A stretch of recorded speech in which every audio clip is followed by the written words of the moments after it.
I'm asking you, were they born again according to the apostles of gospel?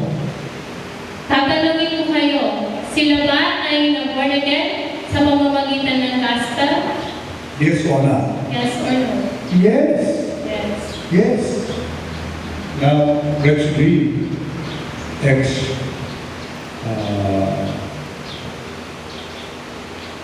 chapter 11, verse 13 and 14.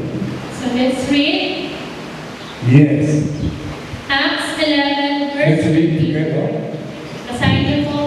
He told us how he had seen an angel appear in his house and say, "Send to Joppa a Simon, who is called Peter.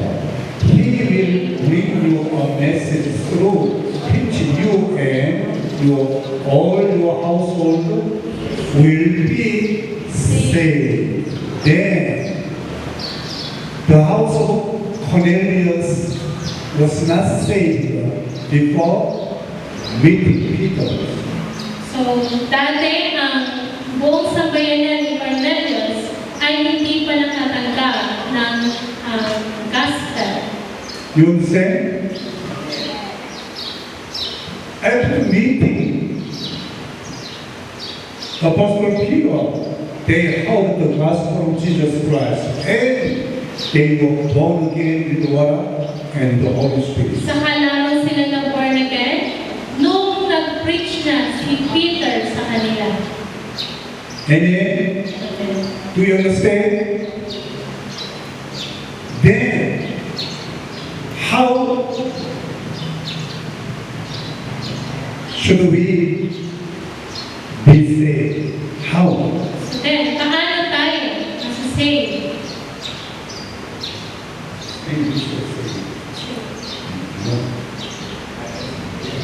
Paano kayo masasave? How? The same way. Amen? Katulad din daw ng We should believe and repent and be baptized in Jesus' name for the remission of sins and receive Holy Spirit. Kinakailangan din daw ng ganitong pattern. Believe, repent, and receive the baptism of the Holy Spirit. Amen. This is so important message. Ito daw po ay mahalagang message. There are many Christians who do not know the Madami daw pong born Christian again gospel.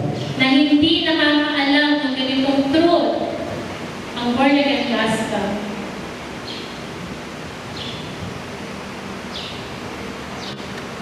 Jesus said strongly, no one can enter the kingdom of God, into the kingdom of God without born again with the water and the Spirit. Sinasabi niya sa scripture, sabi ni Jesus, na walang makakapasok sa kanyang kaharian without being born again into water. In Jerusalem, how were they saved? How? In Jerusalem. Sa Jerusalem, na dati kayo na-mention kanina, paano na-save yung mga taga-Jerusalem? Tingnan niyo yung notes. They believed and repented and were baptized in Jesus' name Sila ay and received the Holy Spirit. Sila ay sumumpalataya, nag-repent, nabaptize into water and the Holy Spirit. In Samaria, how were they saved? Sa lugar ng Samaria, paano ba sila na-save? They believed and they repented. They were baptized in Jesus' name and received the Holy Spirit. Sila din ay sumumpalataya, nag-repent, nabaptize, and na-receive ang Holy Spirit. And now here in Gentiles, And now, ngayon, sa Gentiles,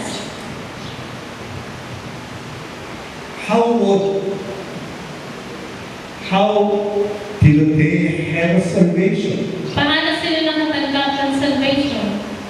They believe in one God sumasampalataya sila sa and Diyos, believe and receive the Holy Spirit and were baptized in Jesus' name. ganun din ang sumampalataya sila sa Diyos, nagsisi, nabaptize into water, and na-receive nila ang Holy Spirit. The order of water baptism and Holy Spirit is not important. It can be changed. Nabago ang katuruang ito. In the house of Cornelius, received the Holy Spirit first. Sa tahanan ni Cornelius, na-receive nila ang Holy Spirit first. And then they were baptized in the name of Jesus. Then, saka lang sila na-baptize in the name of Jesus. My case is the same. I received the Holy Spirit 2 years ago before I was baptized in Jesus' name. Ganon din daw po sa buhay ni Pastor.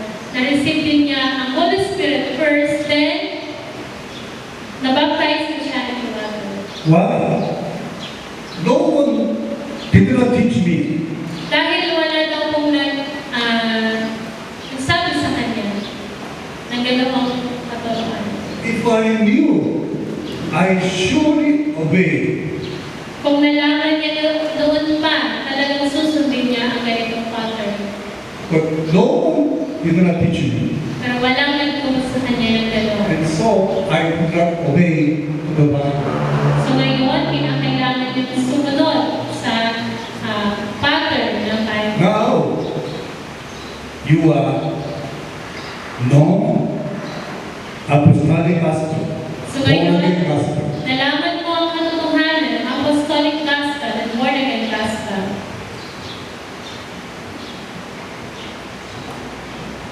What shall you do? Ano ang sa tingin niyo magagawa natin? What shall you do? Ano ang magagawa natin? If you die today, Kung ikaw ay mamamatay ngayon, do you have confidence to go to heaven? ikaw ba ay confident na makakarating sa langit? This is a very important question. Ito po ay mahalagang question.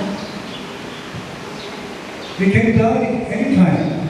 Maaari tayo pumatay sa anumang oras. When it comes to the earth, orderly, but going out this world, not go orderly. Anytime possible. Maaari tayong uli o bawian ng buhay sa lahat ng oras.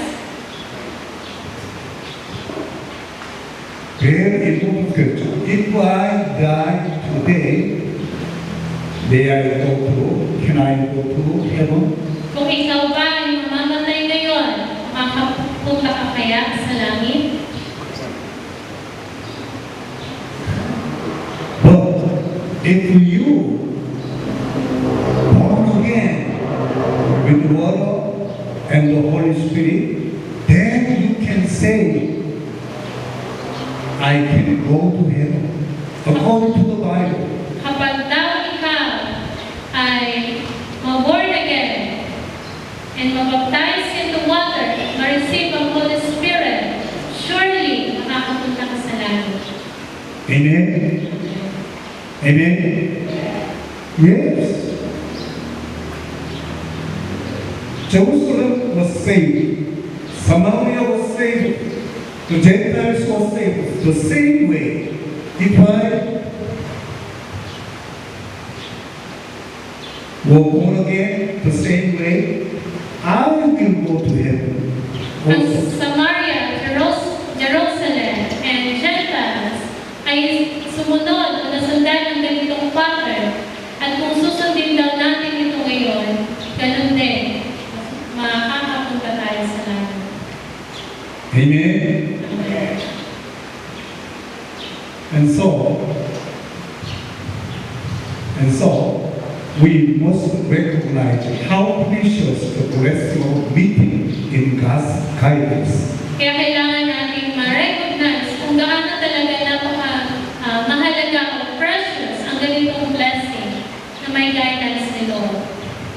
God's special guidance I met Brother John, Bishop John. Ito daw po ay special guidance na tinuturo sa atin. I never knew him. Ganon din daw po sa nangyari kay Pastor Joe na hindi niya kilala. I could not meet him because I don't know. Hindi niya kilala si Pastor Joe. Even I didn't know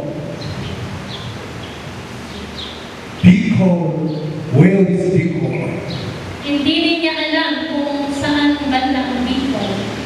You understand? But God has special purpose and guide me to meet him. Pero mayroon akong special purpose si God para ma-meet niya si Pastor Joe. It is not small event. Ito daw po ay hindi lang maliit na pangyayari. It is big event Ito daw po ay big for event this school and for para people sa and for your soul. school at para rin sa Bicol at para sa ating lahat. Amen. The house of Cornelius was blessed by meeting with the people. Yung bahay, ang buong sambayanan ni Cornelius ay nag-bless, na-receive nila yung salvation sa pamamagitan ni Peter. Amen. Amen. Amen. Amen.